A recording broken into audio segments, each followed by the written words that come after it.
How prepared were you when you got this call? Because we had spoken in the past. I think it was before the Aldo Jan fight, and you said you were staying ready just in case that fight didn't happen. So was it the same case for this? You were just ready to step in, knowing Aljamain might not make it? Yeah, I have been in gyms with like a lot of really, big names for a really long time, and I know that that's like a really easy way to get a title shot is just to, be more prepared than everyone else in the division. So, yeah, that was kind of the idea. Also, I know Sterling had mentioned he wanted to fight in November.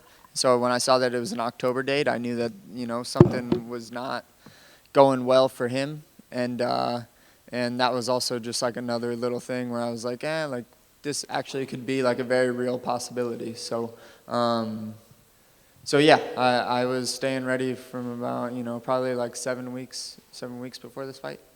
And looking at this matchup, this might be a weird question, but you obviously did a whole camp preparing for Aljamain, and now you're doing a camp to prepare for Jan. You kind of know what Jan doesn't really threaten many takedowns, doesn't threaten much grappling. Is getting ready for Jan easier than preparing for Aljamain, considering we haven't really seen a lot of Jan's grappling and stuff? All of my camps are kind of a pain in the ass, to be honest. I wouldn't call any of them easy, but yeah, I mean, it's definitely different. I think that if there is anywhere where there's definitely going to be a huge advantage for me in this fight, it's definitely going to be in the grappling area. So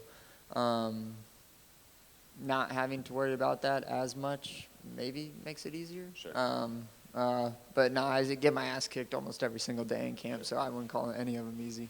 And this, of course, this is for the interim title. And we've seen fighters like Justin Gaethje, he gets the belt, throws it on the ground, doesn't want it. Dustin Poirier, on the other hand, said he does view this as the culmination of the process. Which camp are you in? When you get the interim title, will you consider that a world championship?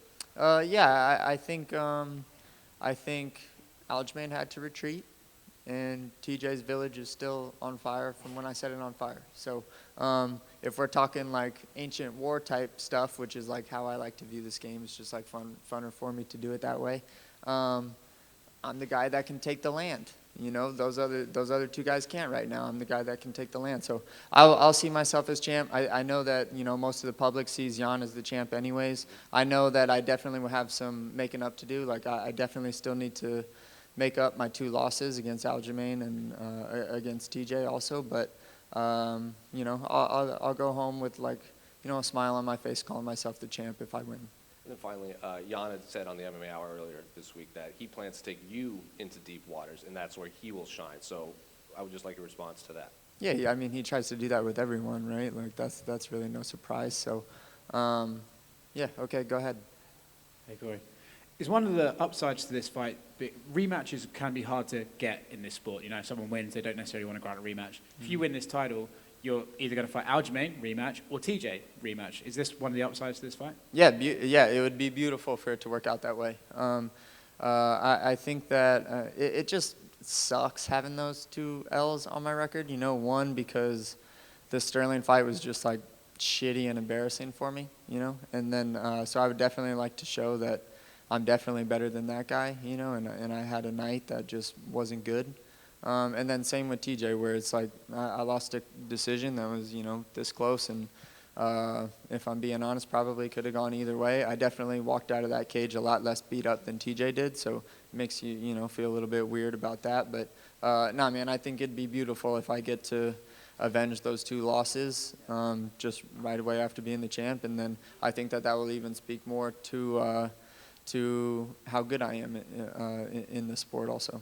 Out of curiosity, I mean, all losses are probably shit, but do you view those 2 differently? Yeah, definitely, man. Like, the Aljamain loss was way more shit. The TJ one was a little bit easier of a pill to swallow just because I know that I beat him up and he didn't beat me up, That makes it a little bit easier of a pill to swallow, but it still sucks losing. You still lose just as much sleep that night. I know you're confident in your abilities. All fighters are. But TJ is considered by some to be the best bantamweight, right? So with the success you had against him, do you look at someone like Jan, who some people perceive to be easier? He's not like an easy fight, but easier. Do you take confidence from your performance against TJ into this one? I definitely gained a lot of confidence in that one, but to be honest, man, I don't go into I go in definitely believing that I can win, but I don't really let confidence sway, how hard I train or how hard I'm going to fight or anything like that, man. Like, I know that all of these guys are dangerous. We're all just men, including myself, and I treat everyone like they can hurt me really bad. And so I would say that I'm definitely confident that I had such a good performance against TJ, and a lot of the stuff that I was working on in training was working against TJ as well. But I definitely am not thinking and overly optimistic about how TJ's skills stack up to Jan's. Last thing for me, Aljamain's the champion, right? And some people look at that in a weird way. But do you think the UFC should have a time limit on when he needs to be ready to defend that belt? Yeah, man, I think that just the way that MMA is set up, it's every 10 pounds. There's not a lot of weight classes. I think that's if we're talking too long, that's a lot of guys that are just sitting on the bench waiting to accomplish their dream while you're on the bench. Like that is just, yeah, I think that they should set like more clear-cut rules on things like that.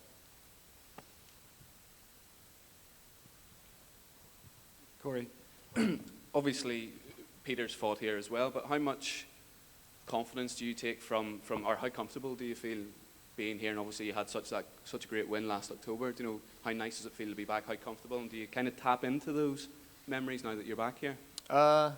Yeah, kind of. It definitely makes it feel a lot less weird, like staying up all night and sleeping all day. But yeah, man, I had a really good time in Abu Dhabi last time. Yeah. I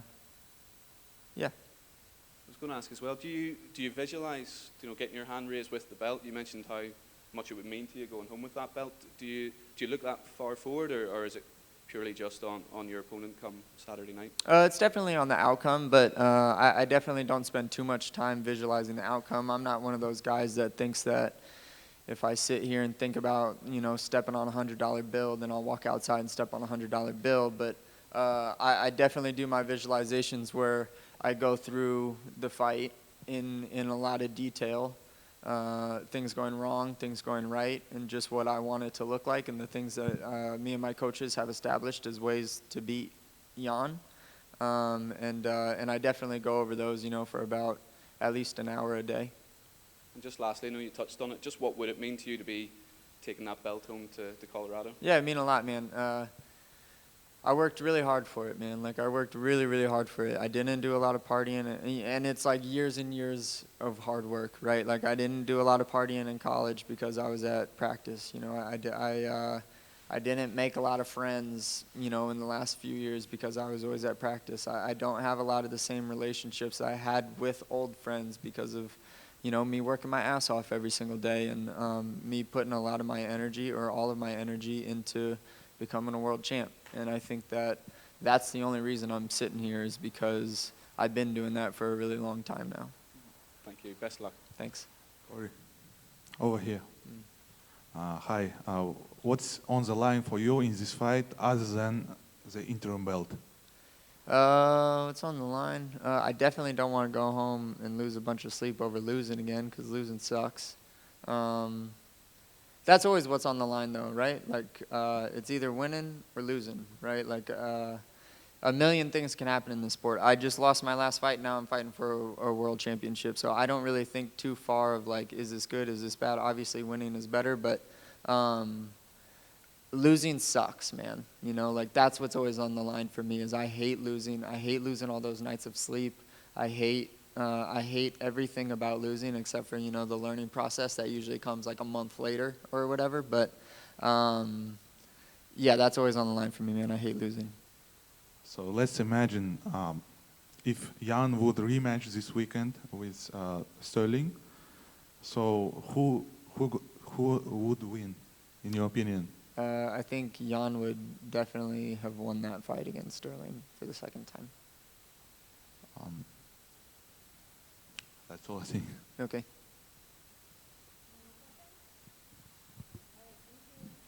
Thanks, guys.